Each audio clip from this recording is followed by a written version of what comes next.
What is up, my fellow gamers? In today's video, we got our tier list for the Craftsmen in Tales of Terrarium. Like and sub for more amazing gaming content. We also got a sponsor for this video, and they supplied us with some exclusive coupon codes. So let's go over those codes right now. And these codes were supplied to us by Bluestacks.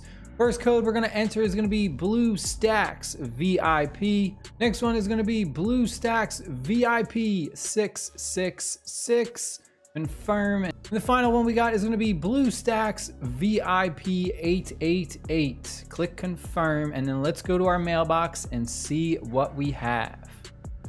All this stuff we're gonna get, we're gonna click claim all, and this is everything we got from our 3 exclusive codes. Now we are playing Tales of Terrarium on our PC using the Bluestacks emulator, and they have this really amazing new feature that they just launched called Now Bucks. It is their exclusive currency. If we take a look at the top right, we have this little coin icon. It shows a 10. Right now I have 10 Now Bucks. So if we go ahead to the shop and let's say we want to make a purchase of, let's say we're going to buy this startup pack, we can actually use our Now Bucks instead of using our real money. So we have 3 different ways to make a purchase. We can use our PayPal, credit card, debit card, or we can use our Now Bucks, which is Bluestacks gaming currency. It's super simple. You just select it, you check off you have accepted the terms, and you click continue.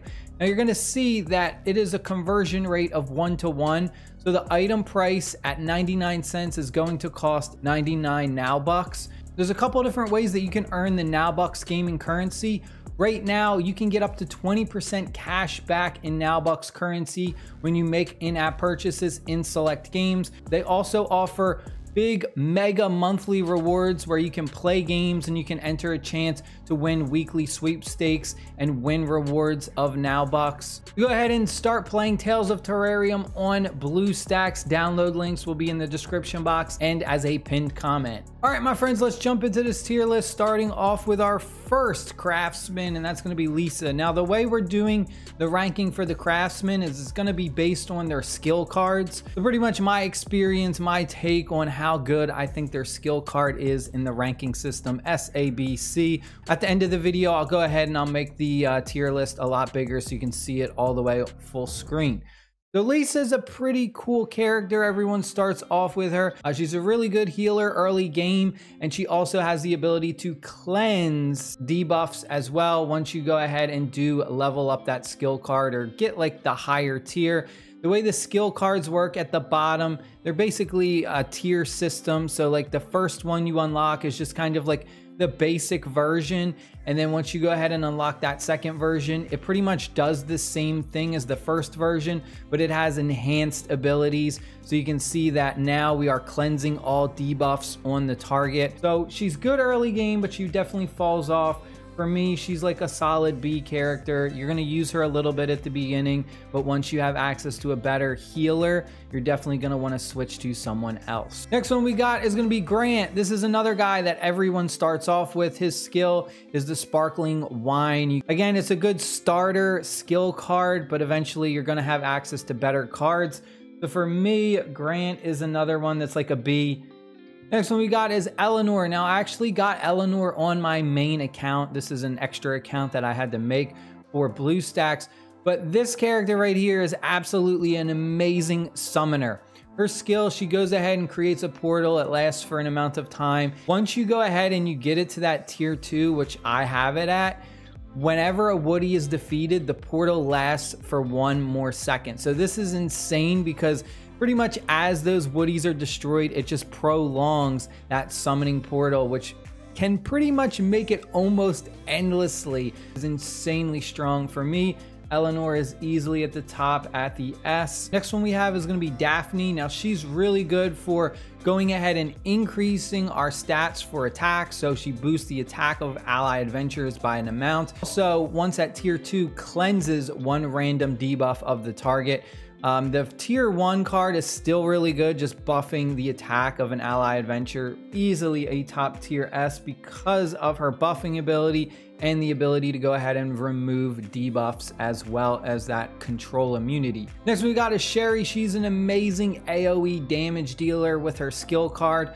the Kiss of Rose. She throws a rose of bouquet at the enemy, deals a bunch of damage. And the skill card also marks the targets as well. So the marked effect makes them just take more damage too.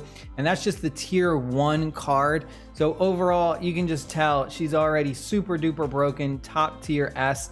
I would say she's definitely even possibly better than Eleanor. Next one we got is going to be Cynthia. Now what I really like about her is that you're getting this damage increase, right? Throws 8 candies, which can be picked up by ally adventurers to cleanse debuffs and deal 20% more damage.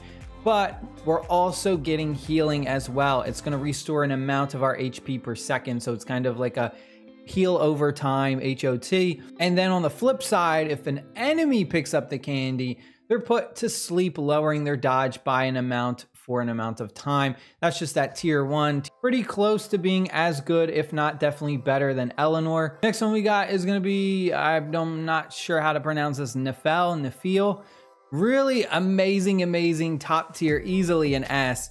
She goes ahead, summons the coiling phantom snake. You can see the snake in the background right here. Does a bunch of damage to enemies, but what I love about this and what easily for me makes her an S tier is the fact that during this effect, the affected targets are unable to recover HP.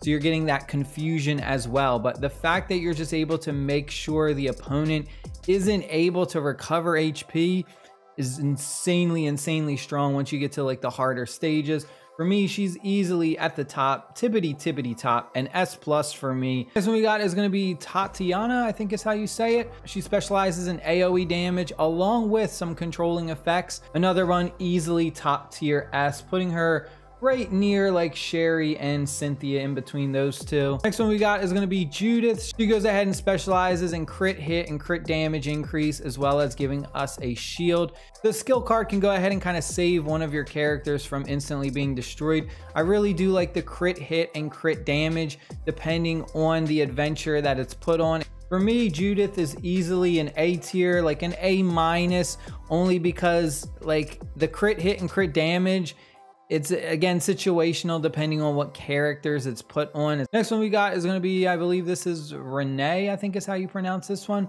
She specializes in healing and also some regeneration. So we have all ally adventurers restore a bunch of HP. And then for our tier 2, make all ally adventurers restore an amount of HP per second. And we're going to increase their energy regen upon taking damage, which I really love. That T2 card, absolutely amazing. And then the T3, even better, because we're going to grant immunity to control effects.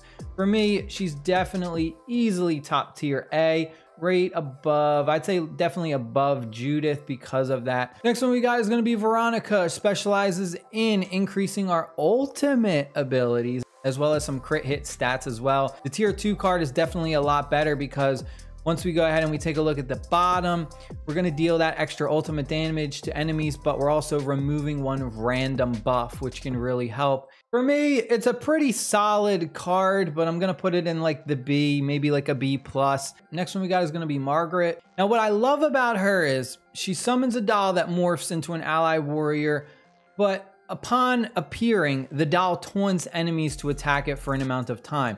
So I love this because it kind of helps in the fact that if you don't have a good warrior character that has the taunt ability, this really comes in handy. I mean, you basically use this and you have a tank that's taunting enemies. This comes in handy a lot. For me, I definitely think she's like an A minus.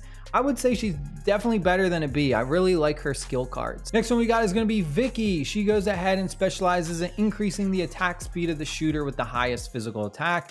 I think she's definitely, for me, like a B plus, only because this can be a little bit situational and increasing the attack speed of your shooter. If you don't have a really good shooter, then, you know, it's not that great overall. Next one we got is going to be Ken. Ken is really weak. Basically, all he does is summon a mech guard. I would definitely use any one of these other characters' skill cards over Ken's. Next one we got is Elaine. All ally adventurers immediately restore an amount. All ally adventurers restore an amount. And then the tier 3 one, we get all ally adventurers restore an amount. And also we gain a little bit of energy. So, I mean, you're getting AoE healing. You're healing your entire team, but you're also not getting like, you're not removing any debuffs or anything like that. She's just kind of like a pure healer. For me, she's like a B-. Next one we got is going to be Marcus. Marcus is pretty similar to Elaine. The only difference is instead of doing AoE healing, he's doing AoE shielding. Another one that's kind of like a C+, B- for me. I'll go ahead and I'll put him like at a C+ for right now. Next one we got is going to be Brian. This is going to be our SSR. Now, he's okay, but the thing that I don't like is this. Increases ignore dodge by a percentage for ally warriors for an amount of time. So this is only for our warriors. I'm gonna go ahead, I'm gonna put him in the B. He's like right there with like Grant, Elaine.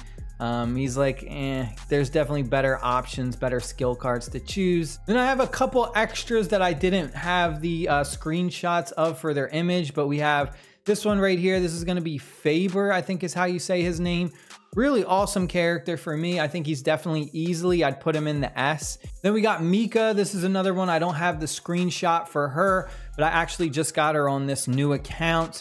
She's really strong, causes all enemy monsters and summon units to instantly lose a bunch of HP. And then at the level 2, the lost base HP is increased. So pretty much just removing a bunch of their HP instantly at just that tier 1 card. The first one seems a little bit like iffy. It doesn't seem like it does a lot, but the tier 2s and the tier 3s are really, really strong. For me, I would put her card at the S as well. I believe this is the last character I don't have a screenshot for, and this is Vered. He goes ahead, removes a random buff from all enemies and reduces their defense by an amount of time. And then at tier 2, we're gonna remove 2 random debuffs. And then finally that tier 3 card. We're doing the same thing, but we're reducing the target's defense by a lot. And we're going ahead and increasing the amount of damage dealt. For me, this is another one that's really close to an S. I'd put his skill card at like an A+, S-. All right, but that is it. That is my personal tier list for the Craftsmen, specifically their skill cards in Tales of Terrarium. I hope you guys and girls enjoyed the video. Stay happy, stay safe. I'll see you all later. Peace.